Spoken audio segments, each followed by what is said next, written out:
Welcome back to Barker Honda's Friday Night Sports. We're now going to take a look at the Thibodeau Jamboree. Do want to thank Chris Carter. Chris Carter was our videographer out at the Terrebonne Parish Jamboree, and we're very fortunate this year. We have lots of guys going out all over the area, and we want to give them credit for going to all of these jamborees and the games that they go to. And just like for the football teams, it was their jamboree tonight. And for the officials, it was their jamboree. Joe, this is our jamboree, too. Yeah. Listen, all summer, I've been sleeping late on Fridays, and we've been taping a little bit earlier than this 11 o'clock, so I'm trying to get in the swing, too, because, you know, I'm teaching all day, and you teaching all day. And so if we fall asleep about 11 o'clock, somebody call and wake us up. But it all gets for real next week, so we're looking forward to that. Here we go again, the Thibodeau Parish Jamboree. And when I say Thibodeau Parish, I'm sorry, the Thibodeau High School Jamboree. I guess basically Terrebonne and St. Mary are the only ones to have their parish jamboree still attached to it. At Thibodeau, it's Vandebilt against the Assumption Mustangs as they come through the breakthrough there in red. And nothing will surprise you in a jamboree, but I got to tell you, the way Vandebilt dominated in this game is something. That is a young man, Bailey Perry, at quarterback, that I've seen the last few years. And when he got to get in the game for Elijah McGuire, he played extremely well. That first handoff was to Gage Court. He had a nice pickup. There you see a pass out to Seth Pompey. He got a nice gain out of that. Sorry for the technical difficulties. We'll try and look through it a little bit. A nice carry there for, if I'm not mistaken, that was Thomas St. Martin. That is for a short gain.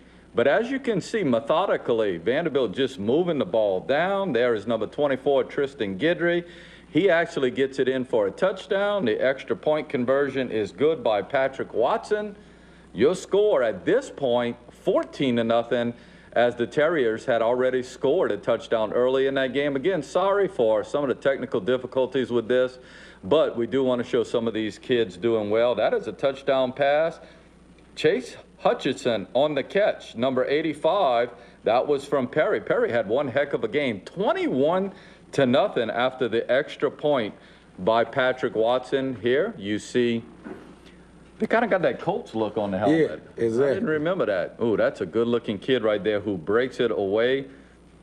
40 yards. Unfortunately, we didn't have the roster for Assumption, so we can't give that guy a lot of credit, but that was a nice run after the catch. They do get the conversion. Again, Vandebilt had run away with this thing. It was actually 28-7 at this point with 5:53. And you were at this. If you can, talk a little bit about it, if you give people a kind of sense of what went on in this particular jamboree. You know, Assumption kind of started off slow, and usually in jamborees, it's the first person or the first team that comes out firing on all cylinders. We got an opportunity when I was at HL to scrimmage Vandebilt in the spring game, and you know, Brad coached me at Nichols, and we've coached together in numerous places. Those guys are really fundamentally sound, and what people don't realize is they're in the weight room, and strength matters, you know. Not saying no one else is, but just look at how some of those kids are built. But they came out firing on all cylinders, and the Perry kid can play, you know. Well, and that's true. A lot of people, oh, Elijah McGuire's gone. And Bailey Perry is a good quarterback. He's a good athlete also, so I think they're going to be just fine there. I'd like to thank Dexter Babin, who went out to that particular jamboree and shot that footage for us. The interesting thing about Vandebilt, they played no fall scrimmage. Last week they were supposed to be involved in the inter squad, which they did, but it was so wet and muddy. They didn't get the opportunity to play against anybody else. So you were kind of wondering how they were going to react to playing against an opponent, and obviously it went pretty well for them. Again, they pretty much manhandled Assumption, those two teams in the same district, so we'll see them later in the year. Going to take a break. We're going to get to the second game, E.D. White against Thibodeau. This game also didn't finish that very long ago. This one also very lopsided. We'll talk about it when we get back.